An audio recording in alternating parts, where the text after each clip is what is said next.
At ngayon, paano nga ba gagamitin ni Blackbeard sina Shirahoshi at Loki para makuha ang kanyang mabangis na lihim? Isa-isahin natin ang lahat ng mga piraso ng misteryo, mula sa mga ancient giants, sa lihim na relasyon ni Loki at Shirahoshi, at ilalantad natin kung paano ito magkakaroon ng malaking epekto sa final saga ng One Piece. Pero bago tayo magsimula, kalambangin mo na yan, para updated ka sa mga mainit-init pa na bagong chapters at teorya natin.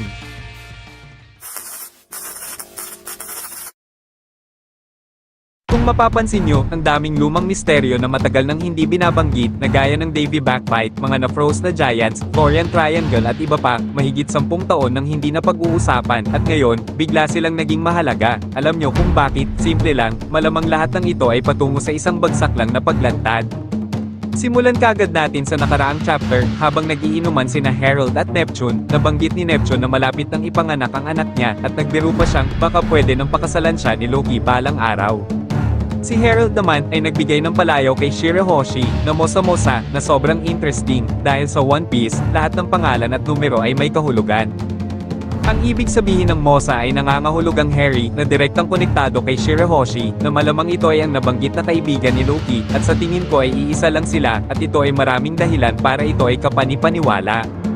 Una, binanggit ni Herald si Shirahoshi bilang future Harry daughter, at halos kapareho ng sinabi ni Roger noon. Pangalawa, magkaparehas ang kinahinatnan nila, si Shirahoshi ay nakakulong malapit sa Eve Tree, at si Loki naman ay sa Adam Tree. Si Shirahoshi ay ni-reject si Vander Deacon, at si Loki naman ay ni-reject ni Lola, at pareho din silang may papel na posibleng magdulot ng pagkasira ng mundo. Sa SBS, nang tanungin ng fan si Oda kung type ba ni Shirahoshi si Loki, hindi niya sinabi ng diretso, pero sa sagot niya, ay malinaw na may foreshadowing dito. Isa pang clue, sa Japanese version, habang kausap ni Shirahoshi si Loki, tinawag niya itong Loki-san, at natakpan ng speech bubble ang huling letter na mukhang wa. Alam naman natin na halos ang lahat ay tinatawag niya na may salitang sama, Loki-sama, Namichin-sama, Megalo-sama, kaya mukhang tinago talaga to ni Oda, pero binigyan tayo ng malaking clue. May mga kritisismo din sa teorya na ito. Una, gaya ng pagkakaiba ng edad nila, si Loki daw ay 63 years old na raw, pero sa human years, 21 taon lang talaga siya. Parehong edad ni Sanji nung ikakasal na dapat siya kay Pudding. Ibig sabihin, talagang ginawa na ni Oda ang ganitong setup dati pa. Pangalawa, sabing may balbas daw ang Denden Mushi, pero tandaan, hindi po ito laging kinokopya ang mukha ng nagsasalita, ginagaya lang nila ang facial expressions ng kausap, malamang nilagyan yon ng owner ng bigoti o salamin, at permanenteng design na iyon ng kanyang Denden Mushi, at alam natin, hindi basta-bastang ipapakita ni Oda ang Denden Mushi na kamukhang kamukha ni Shirahoshi kung wala pa siya na gustong ipahiwatig. At malinaw rin na ang taong nasa likod ng Denden Mushi na yun ay hindi lalaki, napaka-feminine ang tono ng kanyang pananalita, at sobrang kuha ang paraan ng pagsasalita ni Shirahoshi. Halimbawa, noong una silang nag-usap, ikinwento ni Mosa ang isang insidente na sobrang nakakatakot, na hanggang ngayon, naapektuhan pa rin siya nito. Malamang ito yung nangyari sa Reverie, na muntik siyang makuha at ibenta bilang alipin. Sumagot naman si Loki, na itataas niya ang lupa at talagang papatayin daw niya ang lahat ng nandoon, at alam natin kung gaano siya kagalit sa mga Celestial Dragons at ang iba pa nilang uri, dahil sa kanilang kalupitan.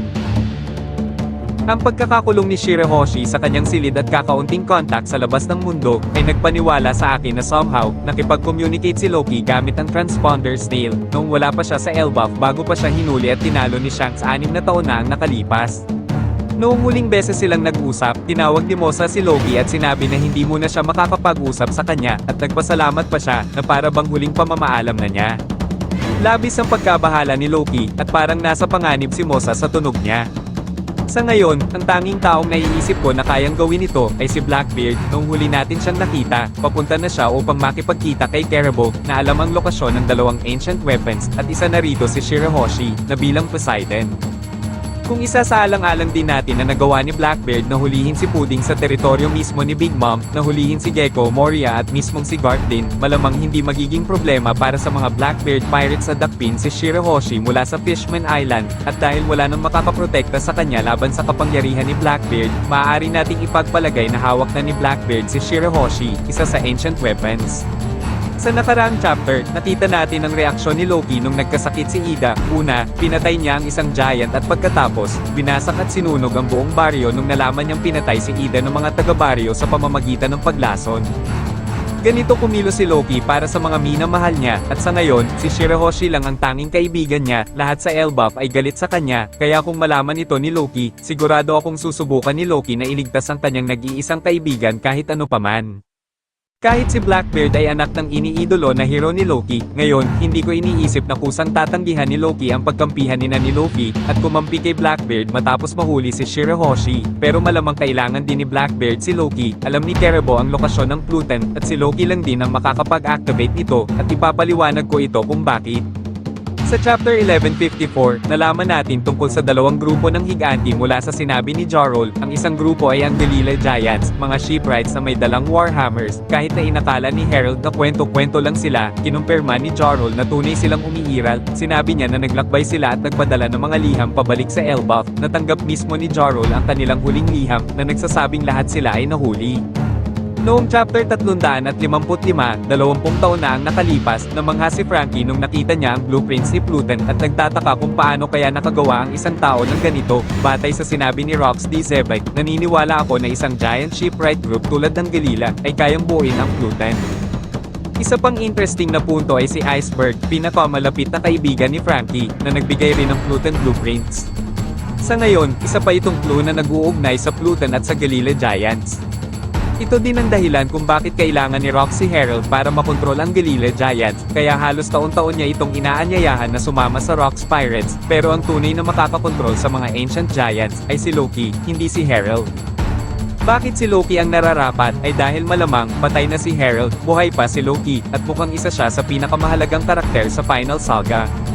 Ang Galila Giants ay nagiging mas mahalaga sa bawat chapter, kaya sino ang makakakontrol sa kanila? Syempre, si Loki.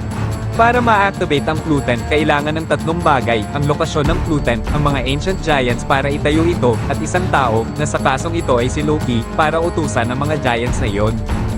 Pinatunayan na ito ni Oda sa Wano sa alliance ni Kaido at Big Mom, na isang linya ang tumatak sa akin at medyo nakakalito. Iyon ang announcement ni Kaido sa buong Onigashima na sila ni Big Mom ay nagbuo ng alliance, hindi lang para hanapin ang One Piece, kundi para sakupin ang ancient weapon. Pakiramdam ko, out of place ito kasi daan-daang chapters na bago iyon, walang binanggit na ancient weapons, at hindi rin ito mahalaga kay Big Mom o kay Kaido noon. Kaya bakit biglang naging sentro ito ng atensyon, isa na namang clue mula kay Oda. Nang may mag-alok na matanda kay Kaido, sinabi niya na weapons shape the world we live in, and with that in mind, I have a proposition for you.